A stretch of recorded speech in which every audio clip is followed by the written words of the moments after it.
Welcome back to Freedom Hours. Andy here again. Great to have you back with us today. So today's video we're going to be looking at why do people gamble instead of investing. You see, a big challenge we have in the world is people go out there and try and make money very, very quickly versus taking the long-term steps towards wealth. In Freedom Hours, our philosophy is that success takes a lot of little small steps that you do over a long period of time that builds success in your life. The challenge is looking at the cryptocurrency boom and things like Bitcoin, as we've spoken about, is that people have tried to get quick wins with investments. They've jumped in there, tried to get money very, very quickly, and the impact of that is they've lost money. So in this video, we're going to go and talk about why people gamble instead of investing. We're going to look at the kind of key emotional triggers that people have when they're gambling. We'll also talk a bit more about how you can invest smartly and how you can actually build a income or build assets for life rather than just gambling. All that coming up at Freedom in Hours.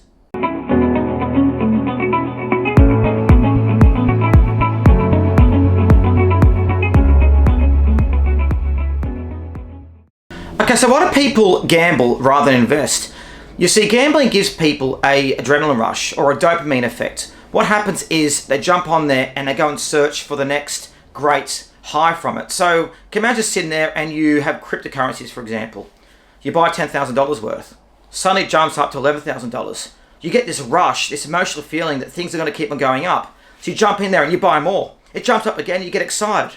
You start to tell people, guess what? I'm now an investor. I've made lots of money. It goes higher still. Again, you pump into it. You get your friends excited, you buy more into it.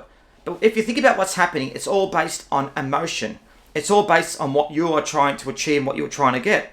So the reality is, looking at cryptocurrencies, for example, if we take away the technology part of things and look at the pay value of it, what is the value? It's what someone else wants to buy. It's what other people in the marketplace are buying. So this gambling effect gets people linked in. Now, I don't gamble. Don't really understand it, to be honest. I'll go to the casino. I may put $1 through the poker machines, and I'll get bored even if I win $10. And I think it's because of how people act. It's the dopamine effect. Similar to alcoholics, for example, they get a high from drinking. Gambling very much gives other people a high. Now, not to cheapen the condition, I think it's terrible. And I don't think people that necessarily jump into cryptocurrency, spend a lot of money, are gambling or they have addiction, but they still have the same emotional levers that get pulled that make them want to earn more. So I guess firstly, it's the feeling, the rush that people get from gambling. But secondly, it's also the, social aspect of it as well. So the whole keep up with the Joneses. So you want to go and make some more money in life. What do? So you jump and buy Bitcoin, for example, cryptocurrencies. The price goes up. You get excited. You say to your friends, look what I've made. I've made a lot of money. I've done a good job, haven't I? And it kind of gives you that rush again, give you something to do. The third aspect is also, I think, a lot of people trying to find something to do with their life. Gambling we talk about gambling as well. We're talking about, real estate prices in Australia where, prices shot through the roof, stocks, it could be gold, it could be all different asset classes. But people generally find something to do. So by gambling your money, it gives you ability to do something more than what you're already doing. So rush, the social aspect, gives you something to do. But I think the fourth point of view is a lot of people don't actually know what investments are. Now, if you think about it, so what kind of education have we had in the school system? So, we're taught, how to do maths, we're taught how to have good jobs, we're taught how to be good tax-paying citizens. The reality is we're not actually taught how to be good investors. Now, you think about it, we work all our life, generate a pension, no one teaches us how to actually make money or how to invest. It's crazy. One of the first things they should be doing is teaching us about how to make money and how to be financially free. So the good thing is you've got my channel though that can teach you that, but a lot of people gamble because they think it is investing. So say you want to go and buy a stock on a stock market. You hear about a great resource company that's just listed. I've invested in the past.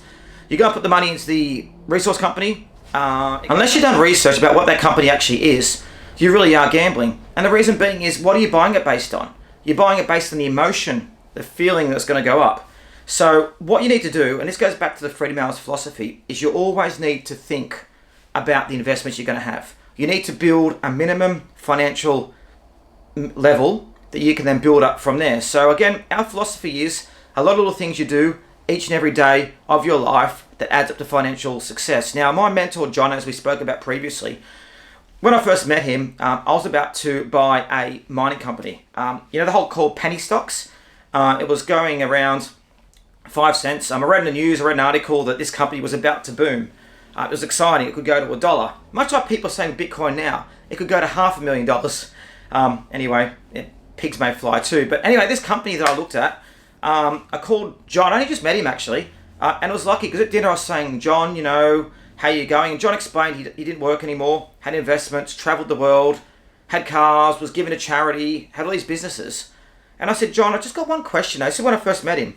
I heard this great stock, I'm about to buy it. It's at 5 cents. It's going to go to $1. I'm really excited. I'm going to put 20 grand on it. Now back then, I think it was about 15 years ago, 20 grand was all the money I had. And John went, great, Andrew. So tell me about the financial assets of it. So what's the net tangible assets? What's the cash flow? What's the future projects they're going to do? I said, John, what are you talking about? It's going to go up.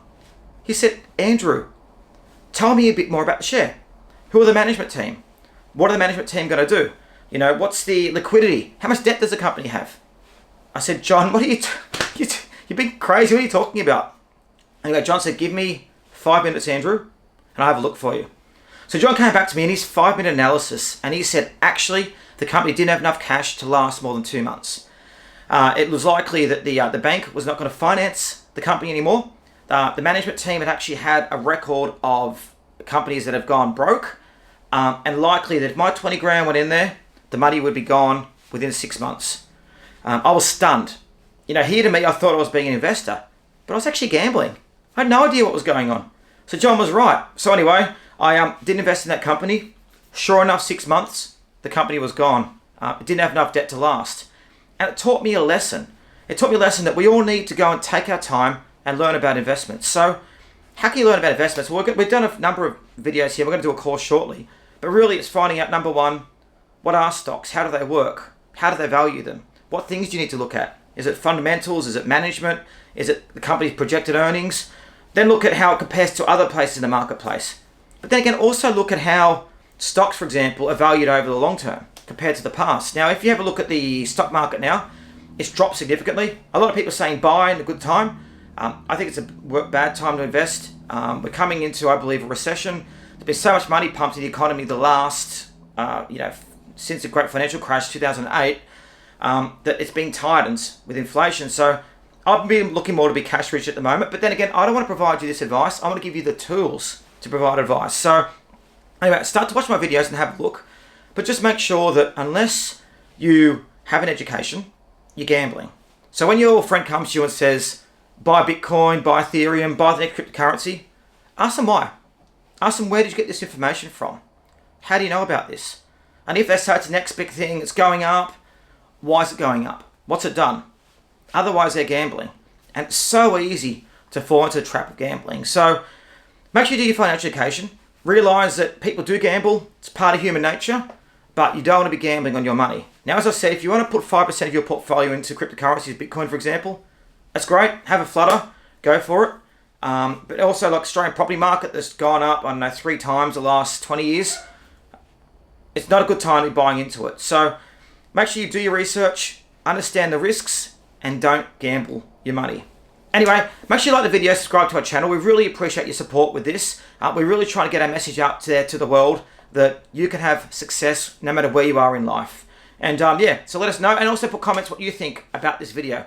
Anyway, thanks for joining us here at Freedom in Hours.